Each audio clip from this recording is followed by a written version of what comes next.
So what happens when a good guy with a gun happens to be African American and the police show up? It's a pretty grim story. Check it out. Hey, Brad, what's on your mind today?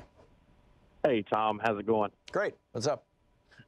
Hey, I'm not sure. I hadn't listened to the show in a while because I didn't have access to it. But there was a case in Birmingham a few months back where there was a mall shooting, and there happened to be a black guy there that was a legal gun owner that held the man at gunpoint till the police arrived. When the police got there, they shot him and killed him. They shot the black guy the black guy who was protecting people from the actual shooter. Yes, and he had been there. I believe he was an Army veteran, and he had hollered, "Everybody get down," held the guy at gunpoint, and when the cops got there, they shot him. Right. And I know, there was this Philando Castile, I believe, was a legal gun owner, told the police, "I'm reaching for my pistol permit. I do have a pistol. I'm reaching for the permit," which is not something you would usually say if you're planning on. Right, and this was also the case with this guy down in Florida. And to the best of my knowledge, Brad, in all three of these cases of African Americans who were legal gun owners, legal carry permit holders, the thing that the NRA seems to promote so aggressively, I haven't heard a peep out of them about any of them. Have you? Well, that was my question to you. I haven't. We hear a lot about the good guy with guns, and I have no problem with good guys with guns, except for the fact that when they're black, they typically get shot.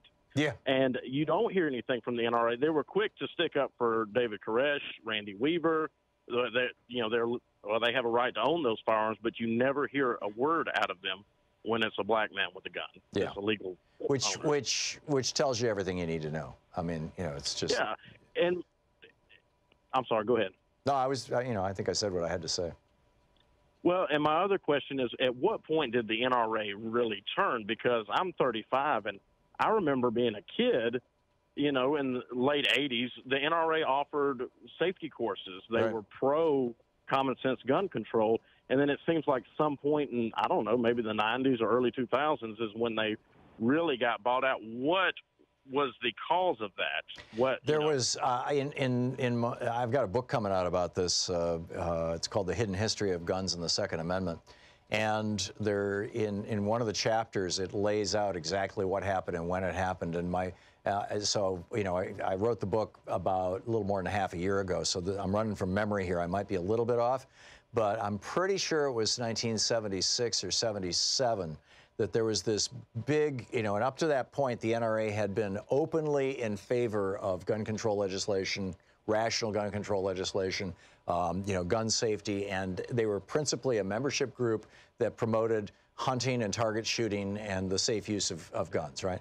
Up till that point. Oh, yeah. And this takeover was basically by people who were shills for the weapons manufacturing industry, and along with an alliance of hard right-wing, Republican and white supremacist associated people.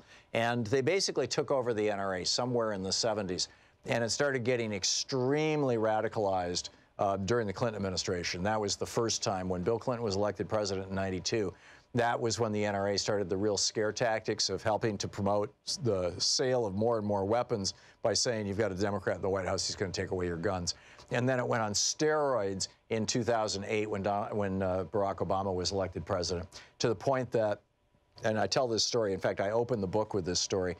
I get back to Michigan, every couple of years for Christmas or Thanksgiving, something like this. And this was Christmas. We were back, Louise and I were in Michigan visiting our family, and one of my brothers has a couple of guns, and he's got a gun range in his backyard, a shooting range in his backyard. He doesn't hunt. In fact, he's mostly a vegetarian, but he and his wife both are concealed carry permit holders, and they've got these guns. And when we go visit, we go out in their backyard, and they live way out in the middle of nowhere, and we go out in their backyard and do target practice or shooting. Yeah. And my brother Steve, who has the guns, and myself and another one of my brothers and his son and one of my kids, maybe two of my kids, we all went to this gun range in Mason, Michigan. It's one of the biggest ones around Lansing, to do some target practice. And this was the Christmas of 2008, right? So this was 2 weeks after the election, or a couple weeks after the election, 3 weeks maybe, and Barack Obama had just been elected president.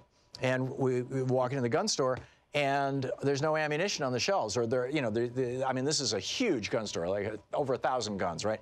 And it's like a small warehouse, and they've got this huge shooting range, a very well done one in the back, and the shelves that are normally just chock full of ammunition were just like 80% empty. And so I said, the guy said, "What do you want?" And I was renting a .40 caliber semi-automatic pistol, and I said, I'll take 2 boxes of .40 caliber rounds, ammunition. And he said, "No, you can have 1, as I recall, or maybe I asked for 3, and he said you could have 2, but whatever it was, he said you can't have that much." And I was like, "Why?" And he starts yelling at me. He says, "It's because of that," and he uses the word. He says, "Because of that N-word in the White House, or who's going to be in the White House." And I said, "What are you talking about?" And he said, "What, you can't hear me?" And he repeats it, And I'm like, I still don't know what you're talking about. I've never heard that, Obama wants to take away our guns or our ammunition.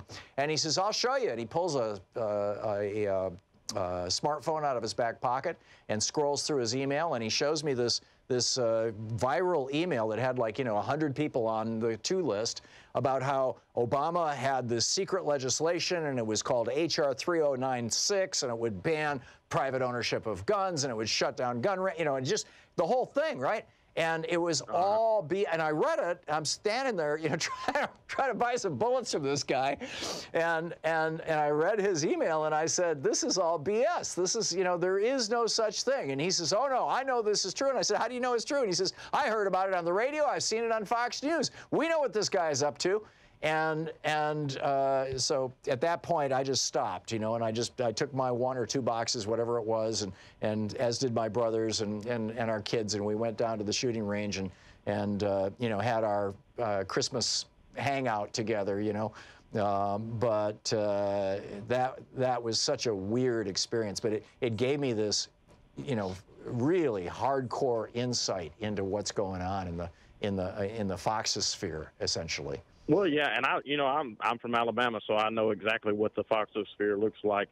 How do we break that myth, though, that Democrats are out to get your guns or progressives? I'm a gun owner. I've got a shotgun and a rifle that I keep at home, and I have no problem with people that are sane, that are not violent. Common sense. Exactly. I'm with you. I have no problem with sane people owning guns either. I mean, the fact that America is 5% of the world's population and has 50% of the guns in civilian hands is a little concerning.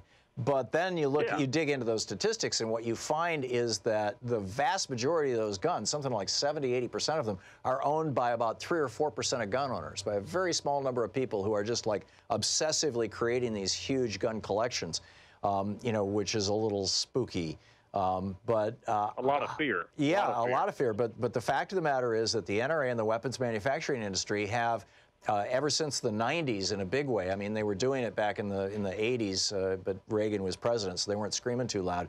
But they really kicked it off in '92. This campaign to scare the crap out of gun owners and convince them that the Democrats are out to get them. And then of course the Republicans picked up that mantra, and they've used it as political ammunition ever since.